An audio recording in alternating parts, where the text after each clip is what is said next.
My name is Ruben, and I'm a PhD student with Dr. System Vetenskap in Stockholm University.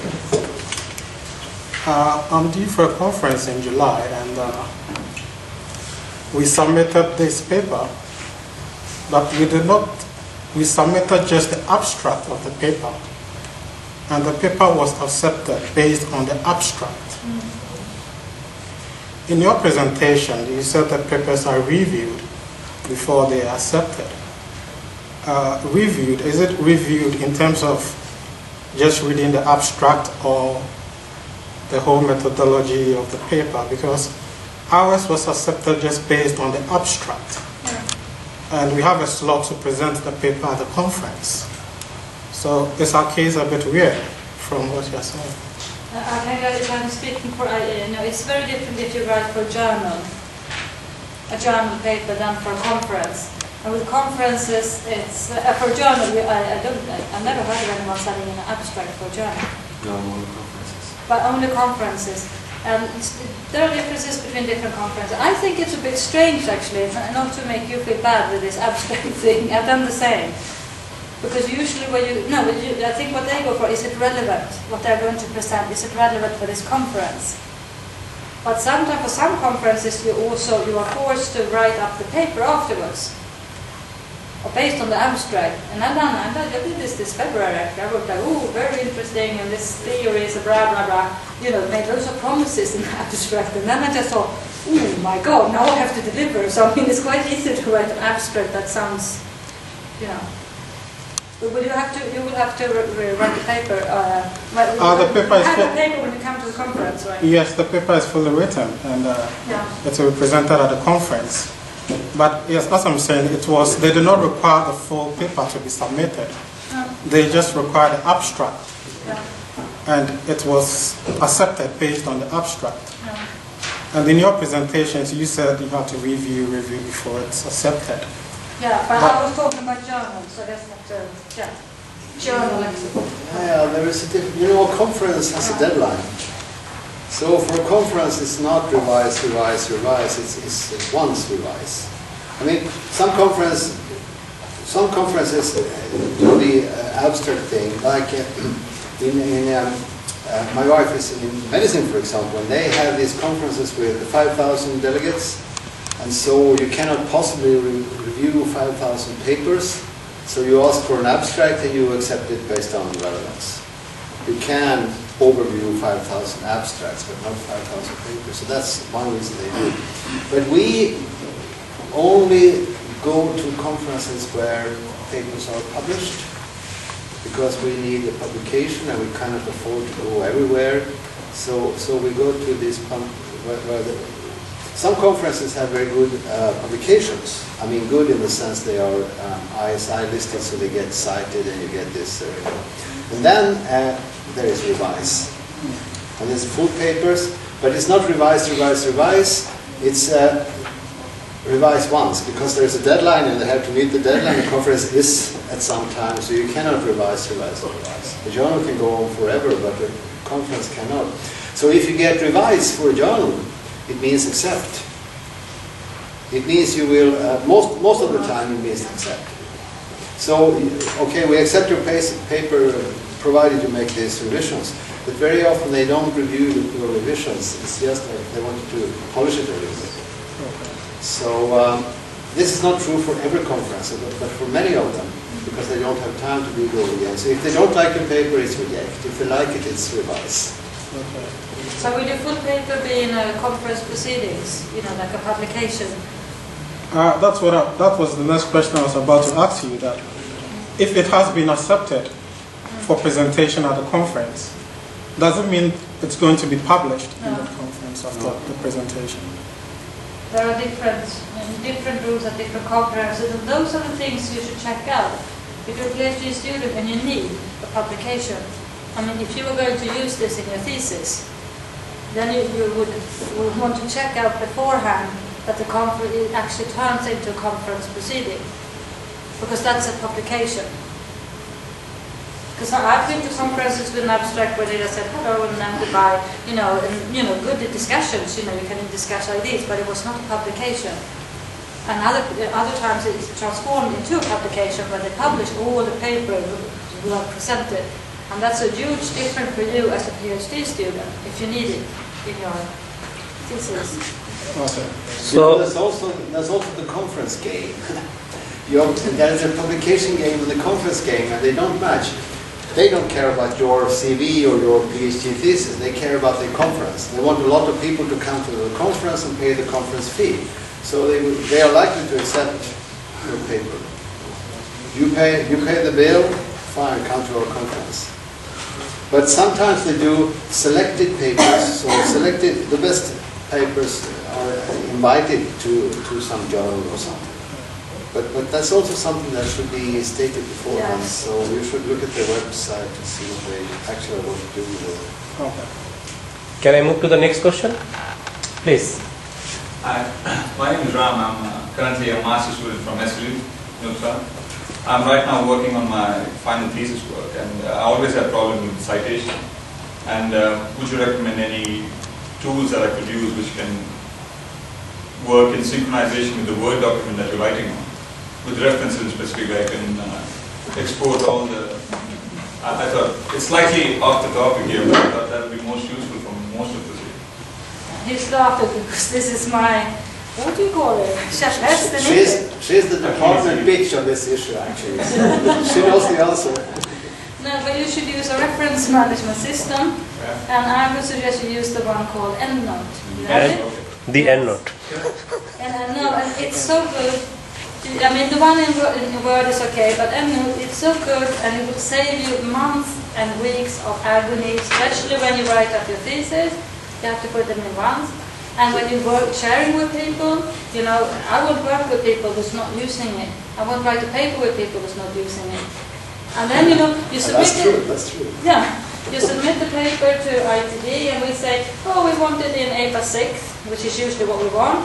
Then you just press the button, APA 6, whole document, you don't have to think. And then we say, okay, reject, and you say, okay, I go for, you know, IPID. And they say, oh, but we want this special one.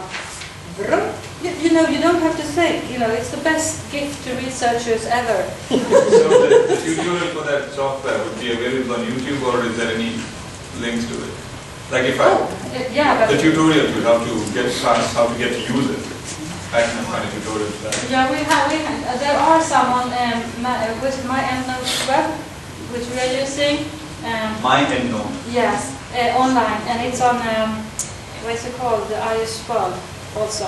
But my EndNote web, you can just Google on that one, and they have some tutorials. We have actually, you know, classes here in it, but it's rather, you know, it's not hard. You put in the reference, and you know, most databases these days, I actually hardly know any databases these days which does not say, you know, you read the paper, export citation.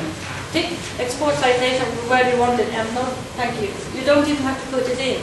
So people are not using it. They are just stupid. So it's one click and done. Yes. One click and it's done. Maybe now in this seminar we should show people how to use EndNote. Yeah. You will save you so many hours and weeks and months and in them years of work. You don't have to do it. So, next question.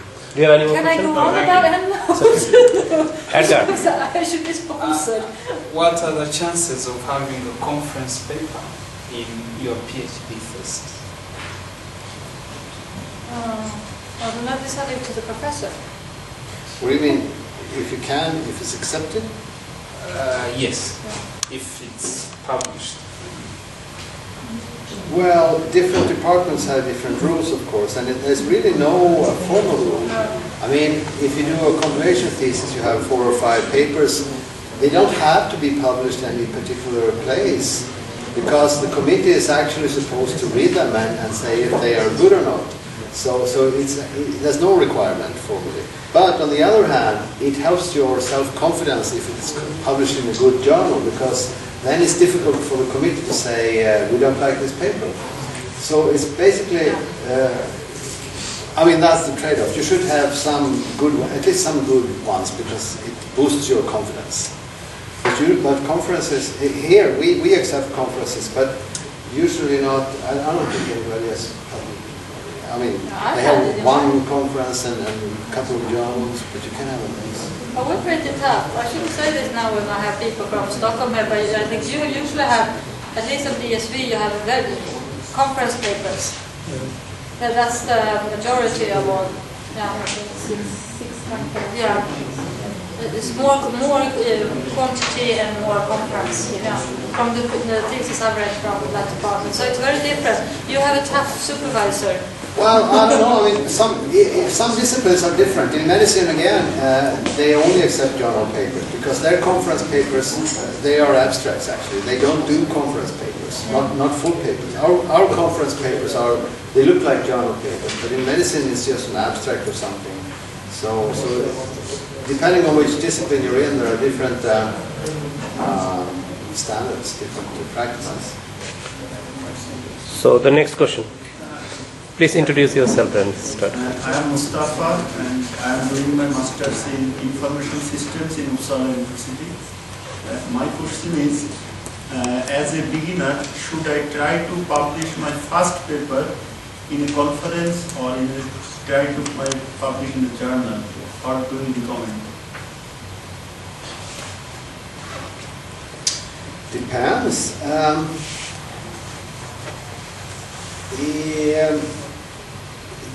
I mean, it makes good sense to publish in a conference because then you get feedback to your paper also. You go there, you present it, and people will say something, so it's very useful for you. But on the other hand, of course, you look for high status publications, so a journal could be better.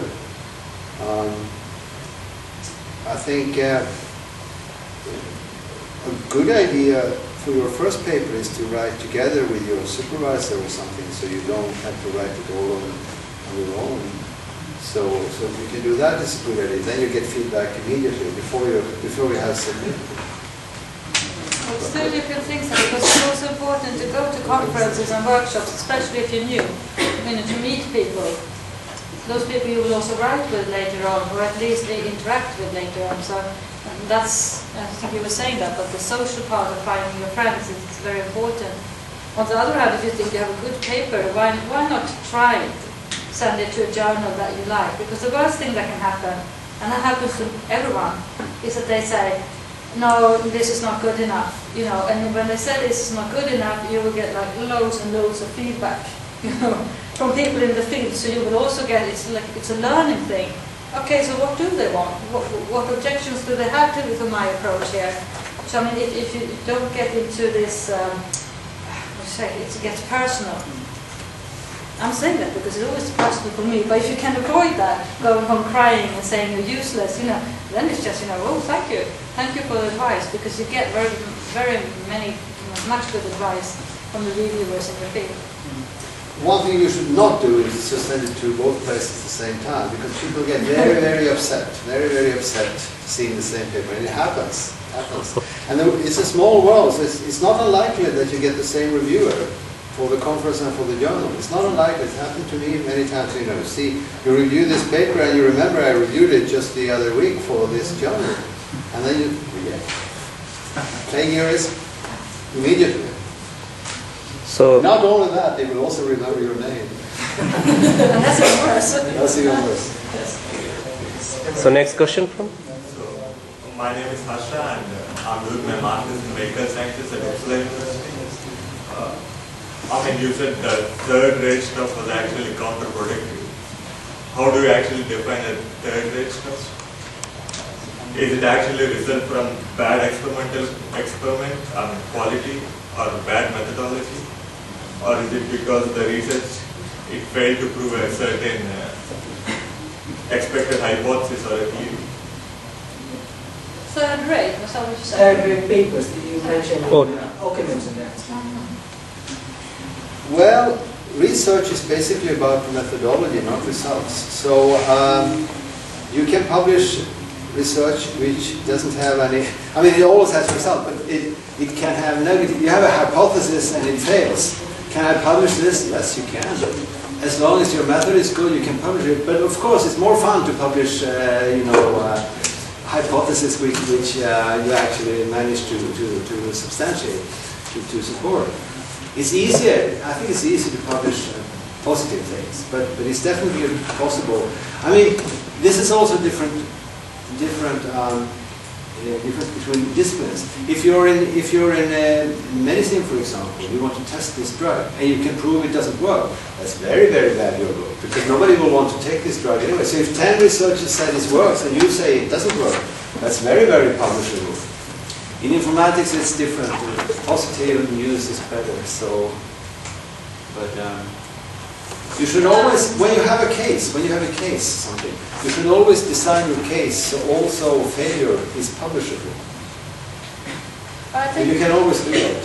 when you talk about informatics in general terms, okay, I think it's that's also maybe why we keep saying identify your field. I'm not sure what you're into, but in IPID you can. I think it will almost focus too much on failure because it used to be such a hype. It was, IT development, and now we're just overloaded with sort of project failure, and people also are really getting into that. Some of you know leaks, and all project fails. So we're focusing very, very much on the places where things go wrong and why they go wrong. Maybe that's a trend against it, okay, so now, but that's the thing, you have to follow exactly your community and what people are tired of because we discussed it for 5 years, so we want to move on, So it's difficult, you have to keep track all the time. I'm not sure if you're a nice IPID or is it... No, I'm actually into medical science. Sorry? I'm actually into medical research. Okay. I have one other question. I mean, it's a bit off the edge, but what do you mean adopting a prima dogma personality? Sorry, I didn't hear. What do you mean by adopting a prima donna personality? Prima donna is a person who is very self-confident and everything I do is right. So I don't like any criticism. I just wave it off. Mustafa, please introduce yourself. Mustafa Dabbar, master student in e-governance, Örebro University. I'm writing my thesis about my country, and there is no such papers or references about it. And when I give it to my supervisor, he said that reference list is not enough. But from where I would get this paper, it's like there is no such references or papers about this. What's the topic? I mean, e-governance in Iraq. Yeah, but no, I'm saying maybe I'm not the supervisor. Just for clarity's sake. But I mean, there must be similar studies within similar countries investigating the same things. I mean, I'm aware there's not much about Iran. I'm just comparing the politics problems. I mean, how it's effect on the projects. Progress. Yeah. I mean, but there is not such a study. I tried to find, but I couldn't. So how I will manage these things then? But there are studies of similar countries, and for every problem there is a study somewhere. I mean, so if you, I'm not sure what you're going to do, but if you're going to investigate Iraq somehow, then you can make comparison with similar countries and different countries, and so there must be something. Maybe you just need some good advice on how to search. Yes. It is actually a problem. When we talk about complete research, we always talk about the English language research. There's much research on e-government in China, for example, but we don't know about it because yes, it's in that's Chinese. right. That's right. They write in Arabic, but maybe it's not accepted as a reference because it needs to be translated and then give it again as an English version. Because if I write as an Arabic version, it will be not accepted for sure. Yeah, that's a very big problem actually. I was thinking of which languages go, because there's a lot of literature in French as well. Is that acceptable?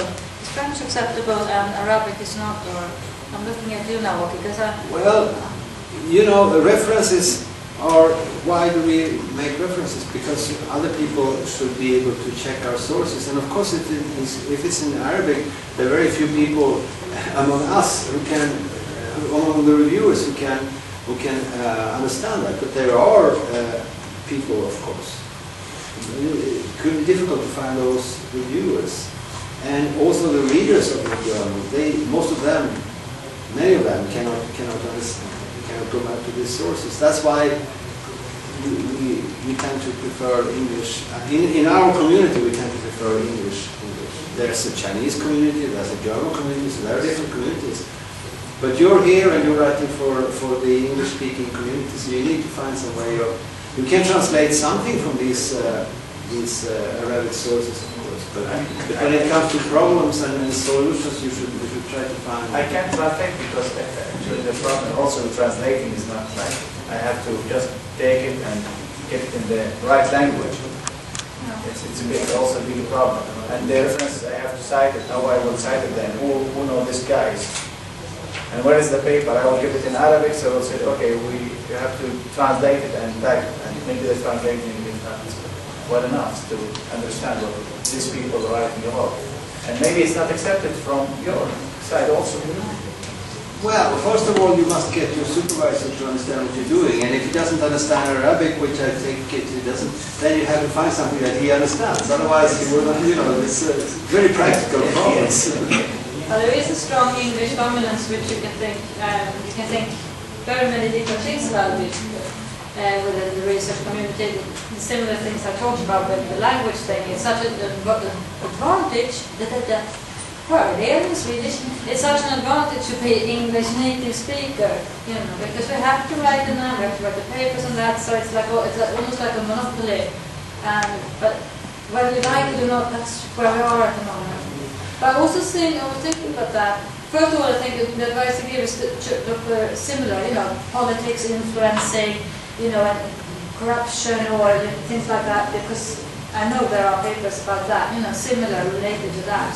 But I also see many French papers, but they actually have an English abstract. Even though the paper is in French, they usually write up an English abstract. Don't they do that in the Arabic papers? Because then it would be easier for someone to at least know what it's about. It's fine. So can we move to the next question? Muhammad Raja, you have one question here. Actually, I mixed up my question with some personal information that should be better to ask it personal information.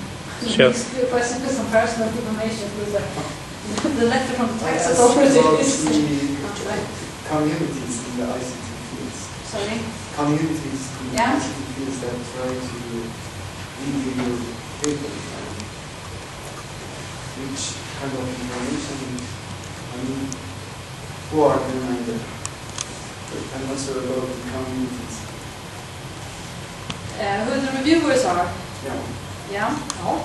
The reviewers are people who are doing research in the field. It's as simple as that. And usually we get to know about them through them having submitted, now I'm talking from IPID, them having submitted a paper and shown an interest in our journal. But then also I have assigned reviewers, which I doesn't know are good reviewers, even some who are not in the IPID field, but because you can mix. That's another thing, if you're an editor, I know this guy is really good at reviewing papers, but he doesn't know anything about the field, so then I have to take the other reviewer, someone who's really into the field. Because reviewers are, I didn't know that, but they're hard to get hold of, I think I assigned like 12 reviewers for each paper, and some people say yes, and those people don't answer, because it's time consuming. So, but usually, and then usually when we have if we meet with IPID, we used to meet the Royal Holloway or go to Finland and meet their researchers. We usually ask for reviewers these days, if people who are interested in the field can sign up.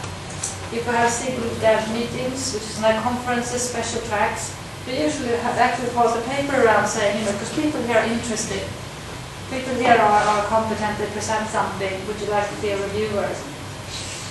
So if you're interested, I feel almost feel like, the problem is getting hold of enough reviewers. There are many in our systems, but it's so time consuming to review, and they're always late, so the more reviewers, the better, And like I said, then we rate them, so if you just write, this is really bad when everyone else thinks it's good, we won't ask you so many more times, so it's like a self-managing system in one way.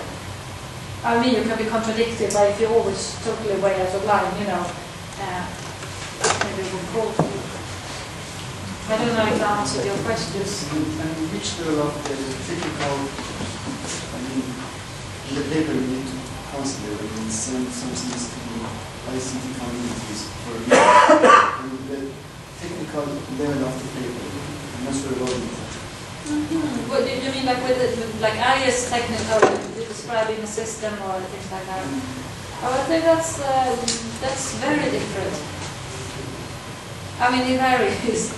I think, I mean, you can describe different applications that will revolutionize, you know, the internet accessibility or the mobile phones and things like that. And we actually have had some of those papers in IPID.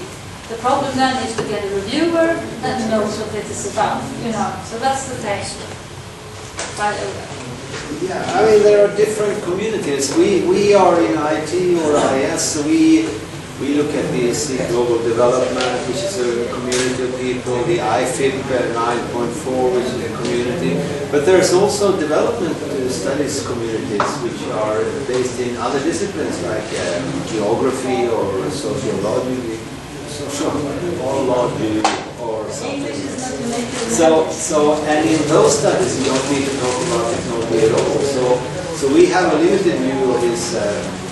We are only concerned, we're basically mainly concerned with this deal with information systems and technology, but there are also development. Hopefully we'll meet you again somewhere someday. Thank you so much. Thank you.